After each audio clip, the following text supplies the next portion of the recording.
Bonjour et bienvenue sur la chaîne du Centre Tao.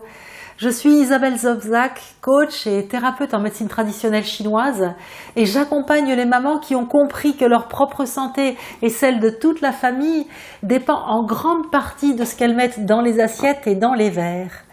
Nous sommes dans la série sur la diététique énergétique qui représente un pan entier de la médecine chinoise, car ce que nous mettons dans nos assiettes et dans nos verres impacte directement la qualité et la durée de notre vie.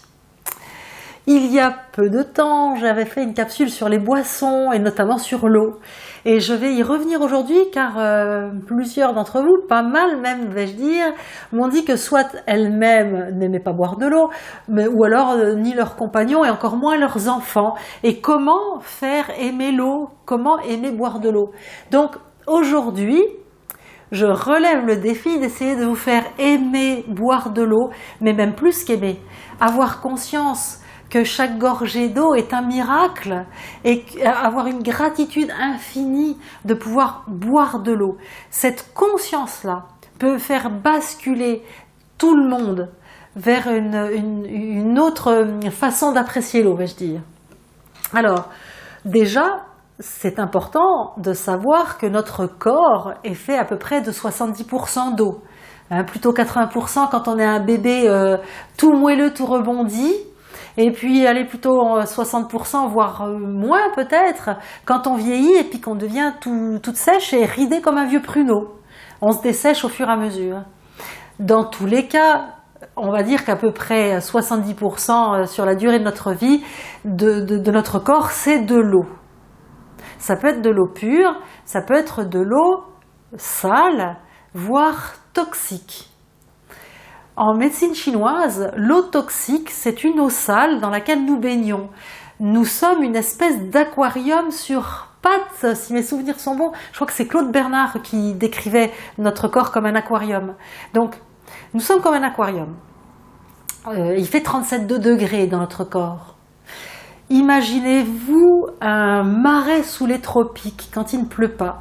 Donc il fait, allez, on va dire 37-40 degrés, allez, même 37,2 degrés dans ce marais sous les tropiques et il ne pleut pas.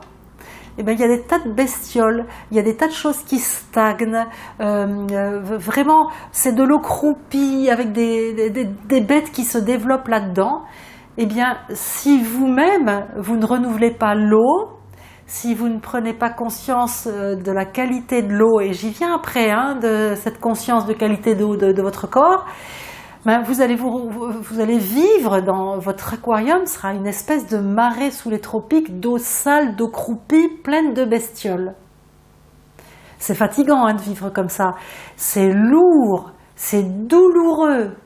Et puis les cochonneries qui vont stagner, là, vont amener nous, dans notre corps, à des maladies.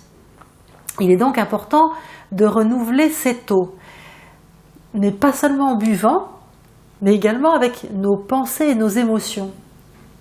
Et là, je bascule sur les travaux de Masaru Emoto, qui est un japonais qui a découvert qu'effectivement nos pensées et nos émotions influent sur la qualité de l'eau.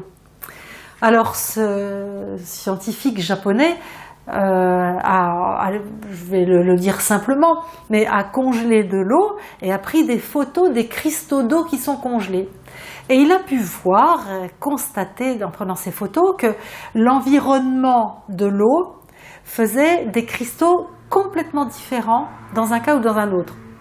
Par exemple, il a mis des verres d'eau à côté d'une télé qui diffusait des films de violence et de haine. Ou alors, sur le verre d'eau, il collait un mot comme guerre, haine. Et quand il prenait la photo de l'eau congelée, donc des cristaux d'eau qui avaient été soumis à de la violence, à de la haine, les cristaux étaient abominables, aussi bien dans des couleurs qui étaient marron terne, qui étaient vraiment moches, que dans la structure des cristaux. Et quand il mettait un verre d'eau dans un environnement d'amour, donc soit avec des films qui parlent d'amour, des belles musiques, ou rien que le mot amour collé sur le verre, les cristaux d'eau qui étaient pris en photo étaient complètement magnifiques, d'une architecture magique et d'une couleur, d'un cristal pur et transparent. Alors, il a même mis au point une eau qui s'appelle l'eau Hado, H-A-D-O, qui est une eau pure, élevée dans des conditions d'amour idéales, et qui est une eau qu'on peut boire quand on a besoin de soigner certaines maladies. C'est une médecine alternative, de soigner avec l'eau Hado. J'en reviens à vous et à l'eau de votre corps. Donc, c'est important évidemment de renouveler cette eau avec de l'eau propre que vous allez boire. C'est une eau propre qui sera comme une pluie qui vient laver le marais sous les tropiques. Mais il sera également important de boire une eau qui est une eau qui était environnée de bonnes conditions, et puis qui soit environnée de bonnes conditions dans votre tête. Si vous avez tendance à être pessimiste, négative, à râler, à crier, etc., imaginez-vous les cristaux de votre propre eau qui seraient pris en photo si on vous congelait. Donc, vos propres pensées, vos propres émotions influent sur la qualité de l'eau qui est dans votre corps et ce que vous allez boire également. Imaginez-vous prendre en photo un soda cristallisé qui est donc passé par tout un environnement industriel qui n'a rien de naturel. L'eau du soda, elle est complètement perturbée par l'environnement industriel et tous les ajouts qu'on peut y faire, aussi bien au niveau acidifiant que les quelque chose, le mot m'échappe, les conservateurs, enfin toute la liste que vous pouvez lire sur une étiquette de soda ou de boisson industrielle. Imaginez-vous que les cristaux de ces boissons-là peuvent donner des cristaux purs avec une architecture divine. J'ai de gros doutes. Je vais tenter de faire l'expérience. J'ai pas le matériel. Je vais essayer de trouver des expériences en ce sens-là pour pouvoir vous le prouver. Donc je résume.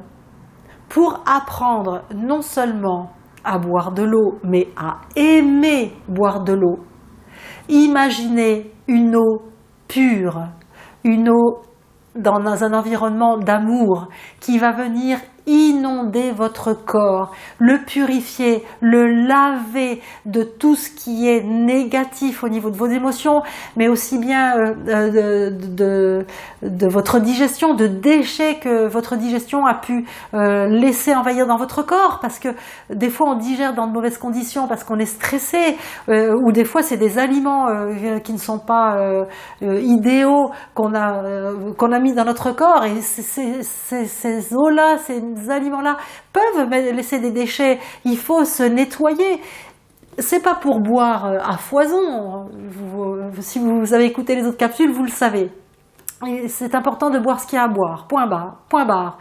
Mais l'eau est importante. L'eau est importante.